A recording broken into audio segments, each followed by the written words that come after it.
Hello friends, welcome to civil engineer videos channel. இன்றைக்கி நம்ம என்ன பார்க்க போகிறோம் அப்படின்னா, ஒரு வீடு வந்து நம்ம கட்ட போகிறோம் அப்படின்னா, அந்த வீடு வந்து கீழே, அதாவது பேஸ்மெண்ட்லேருந்து டாப் வரைக்கும் கட்டி முடிக்கிறதுக்கு என்னென்னலாம் பண்ணணும், என்னென்னலாம் பண்ண போகிறோம் அப்படின்றத பற்றி டீட்டெயிலாக பார்க்க போகிறோம். ஃபார் எக்ஸாம்பிள் வந்து பில்லர் போடுறது, ஃபவுண்டேஷன் எடுக்கிறது, அது எல்லாமே வந்து ஒரு ப்ரொசீஜராக வருங்க தெரியுங்களா, ஒரு ஆர்டராக வருங்க தெரியுங்களா, அது எப்படியெல்லாம் வரும் அப்படின்றத பற்றி தான் இந்த வீடியோவில் நம்ம பார்க்க போகிறோம். இது வரைக்கும் நம்ம சேனலை சப்ஸ்கிரைப் பண்ணாதவங்க மறக்காமல் சப்ஸ்கிரைப் பண்ணிக்கோங்க. கூடவே பக்கத்தில் உள்ள பெல் ஐக்கானை கிளிக் பண்ணிக்கோங்க. ஃபஸ்ட்டாக வந்து ஒரு வீடு கட்ட போகிறோம் அப்படின்னா நம்ம வந்து ஒரு சைட்டுல தான் வந்து கட்டுவோம். ஃபஸ்ட்டு வந்து அந்த சைட் விசிட்டுன்றது வந்து நம்ம வந்து கண்டிப்பாக பண்ணணுங்க. ஏன்னா வந்து அப்படின்னா தான் நம்ம அந்த சைட்டுக்கு வந்து போனால் தான் தெரியும் வந்து சைடில் வந்து வேறு ஏதாவது வீடு இருக்கா, அந்த இடத்துல வந்து ஜன்னல் வைக்க முடியுமா வைக்க முடியாதா, அவங்களுக்கு வந்து வென்டிலேஷன் எந்த பக்கம் இருந்து நல்லா கிடைக்குது, அதுக்கப்புறம் எந்த பக்கம் பார்த்து வந்து வீடு கட்டணும். சில பேர் வந்து வாஸ்து கூட பார்ப்பாங்க. அதனால் வந்து நீங்கள் ஒரு இன்ஜினியராக இருந்தால் கண்டிப்பாக வந்து சைட் விசிட் பண்ணாமல் பிளான் போடாதீங்க. சப்போஸ் உங்களால் விசிட் பண்ண முடியல அப்படின்னா அந்த கிளைண்ட்டுக்கிட்டையாவது வந்து கேட்டு தெரிஞ்சுக்கோங்க, எந்த சைடு வீடு இருக்குது, எந்த ரோடு பார்த்துருக்கு, எல்லாமே தெரிஞ்சுக்கிட்டதுக்கப்புறம் அதுக்கப்புறம் வந்து பிளான் போடுங்க. அப்படின்னா தான் வந்து உங்களுக்கு வந்து ஈஸியாக இருக்கும். ஏன்னா வந்து கட்டி அதுக்கப்புறம் நம்ம வந்து கவலைப்படுறது வந்து வேஸ்ட்டு சுத்தம். அதனால் ஃபஸ்ட்டு எடுத்தோடனே ஃபஸ்ட்டு ப்ரொசீஜர் அப்படின்னு பார்த்தீங்கன்னா சைட் விசிட் அப்படின்னு தான் நான் சொல்லுவேன்.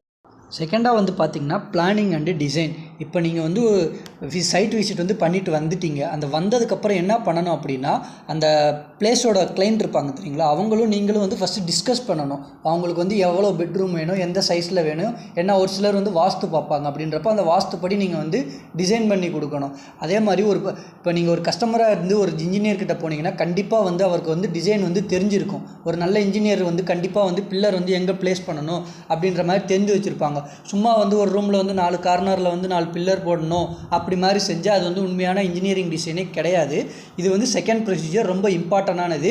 Planning and design, pillar placement ஆகட்டும். ஏன்னா இப்போ வந்து லோட் பியரிங் ஸ்ட்ரக்சர் வந்து மேக்ஸிமம் செய்கிறது கிடையாது. இப்போ மேக்ஸிமம் வந்து செய்கிறது எல்லாமே வந்து ஃப்ரேம்டு ஸ்ட்ரக்சர்ஸ் தான். அதனால் மாதிரி வந்து இன்ஜினியரிங்கோட டிராயிங் அண்டு டீட்டெயில்ஸ் வந்து தேவை. இதுதான் வந்து ப்ரொசீஜர் நம்பர் 2. அடுத்து ப்ரொசீஜர் நம்பர் 3 அப்படின்னு பார்த்தீங்கன்னா காலம் மார்க்கிங். இது வந்து ரொம்ப இம்பார்ட்டண்டான விஷயங்க. இது வந்து செய்ய தெரிஞ்சவங்களை தவிர, அதாவது அந்த மார்க்கிங் பண்ண தெரிஞ்சவங்களை தவிர வேறு யார் பண்ணாலும் வந்து அது வந்து ஃப்யூச்சரில் பெரிய ப்ராப்ளமாக வரும். அதனால் வந்து ஒரு இன்ஜினியரை பக்கத்தில் வச்சுக்கோங்க. அப்படி இல்லாட்டி வந்து மார்க்கிங் பண்ண தெரிஞ்ச யாரையாவது வந்து பக்கத்தில் வச்சுக்கிட்டு பண்ணுறது வந்து பெட்டர். ஏன்னா வந்து காலம் மார்க்கிங் தான் இருக்கிறதுலே வந்து ரொம்ப ரொம்ப இம்பார்ட்டண்ட்டான விஷயம். ஃபார் எக்ஸாம்பிள் இப்போ வந்து லைட்டாக ஒரு காலம் அப்படி இப்படின்னு போச்சுன்னா கூட நமக்கு வந்து சைஸ் ஆஃப் தி காலம் மாறிடும். அதுக்கப்புறம் வந்து ஸ்லாபோட லென்த்து மாறும். அதனால் நிறைய ப்ராப்ளம் வரும். அதனால் அந்த காலம் மார்க்கிங்கை வந்து பார்த்து பண்ணுங்கள். இது வந்து 3rd ப்ரொசீஜருங்க. அடுத்து 4வதாக பார்த்தீங்கன்னா எர்த் ஒர்க் அண்டு பிசிசி. அதாவது வந்து நம்ம வந்து காலம் வந்து மார்க் பண்ணிட்டோங்க. அந்த மார்க் பண்ணதுக்கப்புறம் வந்து நார்மலாக வந்து நம்ம வந்து ஜேசிபி வச்சோ இல்லாட்டி ஆட்களை வச்சோ வந்து தோண்டி பண்ணிவிட்டு அதுக்கப்புறம் வந்து கீழே வந்து பிசிசி போடுவோம். பிசிசி போடாமல் நீங்கள் வந்து டைரெக்டாக வந்து காலம் வந்து எப்போயுமே ப்ளேஸ் பண்ணக்கூடாது. ஏன்னா வந்து அப்படி ப்ளேஸ் பண்ணிங்கன்னா ஃப்யூச்சரில் வந்து அந்த மண்ணில் உள்ள அந்த ஈரத்தன்மை வந்து அந்த ராடை வந்து அரிக்கிறதுக்கு சான்ஸ் இருக்குது. ஏன்னா நீங்கள் டைரெக்டாக மண்ணில் வைக்கும்போது அதுக்கு மேலே தான் வந்து காங்கிரீட் விழுகும். அதனால் அந்த என்ன சொல்கிறது, மண்ணில் உள்ள ஈரத்தன்மை வந்து அந்த கம்பியை வந்து பாதிக்கும். அதனால் பிசிசி போட்டதுக்கப்புறம் தான் வந்து நம்ம வந்து காலம் வந்து ப்ளேஸ் பண்ணணும். அதுக்கப்புறமா பார்த்தீங்கன்னா காலம் பிளேசிங். நீங்கள் வந்து காலம் வந்து ப்ளேஸ் பண்ணும்போது வந்து நீங்கள் வந்து அந்த மார்க்கிங்கை வந்து வச்சுக்கோங்க. ஒரு நூல் கண்டை வச்சு கட்டி பண்ணுவாங்க. ஏன்னா வந்து நம்ம வந்து குழி வந்து தோண்டிட்டோம், அதுக்கப்புறம் கரெக்டாக திரும்ப அந்த இடத்துலையே வந்து நம்ம வந்து பில்லரை வந்து ஸ்ட்ரைட்டாக வைக்கணும். அப்படின்னா அந்த நூல் கண்டை வச்சு நீங்கள் வந்து கட்டிட்டு பண்ணால் பெட்டர். ஃபார் எக்ஸாம்பிள் ஒரு இன்ஜினியரை வந்து பக்கத்தில் வச்சுக்கிட்டா அவர் வந்து அந்த மெஷர்மெண்ட்டு கிராஸ் செக் பண்ணுறது எல்லாமே வந்து கரெக்டாக அதுக்கப்புறம் நம்ம காலம் ப்ளேஸ் பண்ணி நம்ம வந்து காங்கிரீட் போட்டுக்கலாம். இது வந்து 5th ப்ரொசீஜர், காலம் பிளேசிங். இந்த 5 ஸ்டெப்பும் இது வரைக்கும் நம்ம பார்த்த 5 ஸ்டெப்பும் வந்து ரொம்ப ரொம்ப ரொம்ப இம்பார்ட்டன்ட். ஏன்னா இதில் வந்து ஒரு சின்ன மிஸ்டேக் நடந்தாலும் நம்ம ஏதாவது மாற்றணும்னா கூட ரொம்ப கஷ்டமாக வந்து முடியும். அடுத்ததாக பார்த்தீங்கன்னா plinth beam and basement work. அதாவது இப்போ வந்து நீங்கள் வந்து பில்லர் வந்து ப்ளேஸ் பண்ணிட்டு அதை வந்து கிரவுண்ட் லெவல் வரைக்கும் வந்து காங்கிரீட் போட்டு எடுத்துகிட்டு வந்துடுவீங்க. அதுக்கப்புறம் என்ன பண்ணுறீங்கன்னா அந்த எல்லா காலமையும் வந்து இன்டர்கனெக்ட் பண்ணுறதுக்காக வந்து பிளிந்த் பீம் வந்து போடுவோம். அதாவது அந்த கிரவுண்ட் லெவலில் வந்து பிளிந்த் பீம் வந்து போடுவோம். அது வந்து எதுக்குன்னா, சப்போஸ் வந்து ஸ்ட்ரக்சர் வந்து அந்த ஃபியூச்சரில் வந்து ஏதாவது ஒரு பில்லரில் வந்து ஏதாவது ஒரு அதிர்வு மாதிரி இருந்தாலும் அது வந்து இன்டர்கனெக்ட் ஆகிருக்கிறதுனால கொஞ்சம் நல்ல ஸ்ட்ராங்காக இருக்கும். அதுக்கு தான் வந்து அந்த பிளிந்த் பீம் வந்து போடுவோம். அந்த பிளிந்த் பீம் வந்து போட்டதுக்கப்புறம் என்ன பண்ணோன்னா, நமக்கு வந்து பேஸ்மெண்ட் வந்து எவ்வளோ லெவலுக்கு தேவையோ, இப்போ ஃபார் எக்ஸாம்பிள் வந்து ரொம்ப டவுனான ஏரியா, அந்த இடத்துல தண்ணி அதிகமாக நிற்கும் அப்படின்னா ஒரு 5 feet to 6 ஃபீட்ஸ் வரைக்கும் ஹைட் ஏற்றுவாங்க.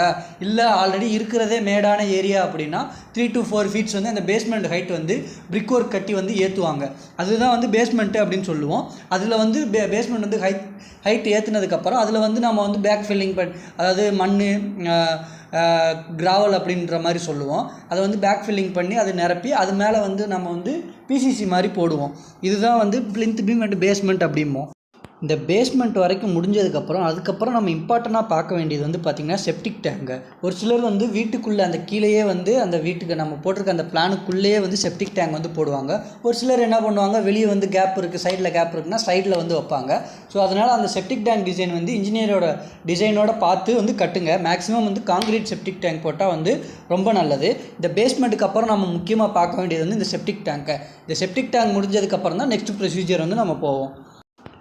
நெக்ஸ்ட்டு வந்து பார்த்திங்கன்னா ஸ்லாப்ஸ் அண்டு பீம்ஸ். நம்ம வந்து ஃப்ரேம்டு ஸ்ட்ரக்சர் தான் வந்து கட்டுறோம். அதனால் வந்து ஸ்லாப் அண்ட் பீம் போட்டதுக்கப்புறம் தான் வந்து நம்ம வந்து பிரிக் ஒர்க் பண்ணுவோம்.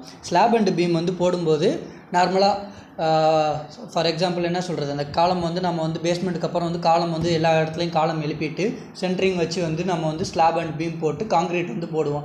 இது வந்து ரொம்ப important. Maximum M20 great concrete தான் வந்து போடுவோம். M20ன்றது வந்து இன்ஜினியர்கிட்ட கேட்டு தெரிஞ்சுக்கோங்க உங்களுக்கு தெரியல அப்படின்னா. இல்லை உங்களுக்கு தெரியணும் அப்படின்னா ஆல்ரெடி நான் ஒரு வீடியோ போட்டிருக்கேன், அதில் வந்து பார்த்து தெரிஞ்சுக்கோங்க. இது வந்து நெக்ஸ்ட் ப்ரொசீஜர். ஆஃப்டர் பேஸ்மெண்ட்டுக்கு அப்புறம் வந்து நம்ம வந்து ஃப்ரேம்டு ஸ்ட்ரக்சரில் வந்து ஸ்லாப் அண்ட் வந்து பீம் தான் போடுவோம். இதுவே வந்து லோட் பியரிங் ஸ்ட்ரக்சராக இருந்தால் பிரிக் ஒர்க் கட்டிட்டு அதுக்கப்புறம் தான் வந்து நம்ம வந்து ஸ்லாப் போடுவோம். ஸ்லாப் அண்ட் பீம் அதுக்கப்புறம் பார்த்திங்கன்னா வந்து நம்ம வந்து பிரிக் ஒர்க் வந்து பண்ணுவோம். பிரிக் ஒர்க் வந்து ஃப்ரேம்டு ஸ்ட்ரக்சர் அந்த நம்ம வந்து அது பேர் என்னது ஸ்ட்ரைட்டாக இருக்கா இல்லையா என்னென்னு பார்த்து போடுவோம். ஃபஸ்ட் ஃப்ளோர் வரைக்கும்னா வந்து நமக்கு வந்து ப்ராப்ளம் கிடையாது, ஆல்ரெடி கட்டிடுவோம். சப்போஸ் செகண்ட் ஃப்ளோர் போகும்போது ஆஃப்டர் பிரிக் ஒர்க் அப்புறம் தான் வந்து மேலே ஆஃப்டர் பிரிக் ஒர்க் அப்புறமும் வந்து போடலாம். இல்லாட்டி ஸ்ட்ரைட்டாக நீங்களாட்டில் காலம் பில்லரை போட்டுட்டு போயிட்டே இருக்கலாம். பீம்ஸ் அண்டு ஸ்லாப்ஸ் வந்து போட்டு போயிட்டே இருக்கலாம். பிரிக் ஒர்க் வந்து அந்த சென்ட்ரிங் கட்டினதுக்கப்புறம் வந்து நீங்கள் வந்து கண்டினியூ பண்ணிக்கலாம். அண்டு ஃபைனலாக பார்த்தீங்கன்னா வந்து எலக்ட்ரிக்கல் அண்டு ப்ளம்பிங் ஒர்க்கு. அதாவது நம்ம வந்து பிரிக் ஒர்க் கட்டினதுக்கப்புறம் என்ன பண்ணுவோம் அப்படின்னா எலக்ட்ரிக்கல் அண்டு ப்ளம்பிங் பாயிண்ட்ஸ் வந்து கன்சீல்டு பண்ணுவோம். அதாவது வயரு அந்த இதெல்லாமே வெளில தெரியாமல் இருக்கிறதுக்கு உள்ளே வந்து எங்கெங்கே வந்து எவ்வளோ பாயிண்ட்ஸ் தேவை, ஹாலில் எவ்வளோ பாயிண்ட்ஸ் தேவை, பெட்ரூமில் எவ்வளோ பாயிண்ட்ஸ் தேவை அப்படின்ற மாதிரி வந்து நாம் வந்து மார்க் பண்ணி அந்த இடத்துலலாம் வந்து என்ன சொல்கிறது அந்த கட் பண்ணி எடுத்துகிட்டு அதில் வந்து பைப்ஸ் அதெல்லாம் வைப்போம். அது எல்லாமே முடித்ததுக்கப்புறம் தான் வந்து நம்ம வந்து பிளாஸ்டரிங் பண்ணுவோம். இது வந்து எலக்ட்ரிக்கல் அண்ட் ப்ளம்பிங் பாயிண்ட். அதாவது after slab and brick work முடிஞ்சதுக்கப்புறம் நம்ம பண்ணுற ஒர்க்கு. ஃபைனலாக பார்த்தீங்கன்னா tiles and paint work. After பிளாஸ்டரிங்க்கு அப்புறம் வந்து சப்போஸ் நீங்கள் வந்து புட்டி வச்சு அதுக்கப்புறம் வந்து நீங்கள் வந்து பெயிண்ட் அடிக்கிற மாதிரி இருந்தால் ஃபஸ்ட்டு வந்து புட்டி வச்சதுக்கப்புறம் டைல்ஸ் போட்டுருங்க. அதுக்கப்புறம் வந்து நீங்கள் வந்து பெயிண்ட் அடிங்க. ஏன்னா வந்து டைல்ஸில் வந்து அந்த பெயிண்ட்டு புட்டி பட்டா வந்து கொஞ்சம் ப்ராப்ளம் ஆகும். ஸோ அதனால் ஃபஸ்ட்டு வந்து புட்டி வச்சுருங்க. அதுக்கப்புறமா வந்து டைல்ஸ் போட்டு ஃபைனலாக வந்து நீங்கள் வந்து பெயிண்ட் வந்து first coating and second coating வந்து முடிச்சிருக்கேன். இதுதாங்க வந்து அந்த step by step procedure for building of construction. அதாவது ஒரு வீடு வந்து கட்டுறதுக்கு ஸ்டார்டிங் ஃபவுண்டேஷன்லேருந்து ஃபினிஷிங் அந்த பெயிண்டிங் வரைக்கும் என்னென்ன ஒர்க்கு அப்படின்னு இருக்குன்றதை வந்து இப்போ நான் வந்து ஆர்டராக சொல்லியிருக்கேன். இதில் உங்களுக்கு வேறு ஏதாவது டவுட்டு இல்லை வேறு ஏதாவது கான்செப்ட்டில் வந்து உங்களுக்கு வீடியோ வேணுன்னா மறக்காமல் கமெண்ட் செக்ஷனில் வந்து கமெண்ட் பண்ணுங்கள். Thank you friends.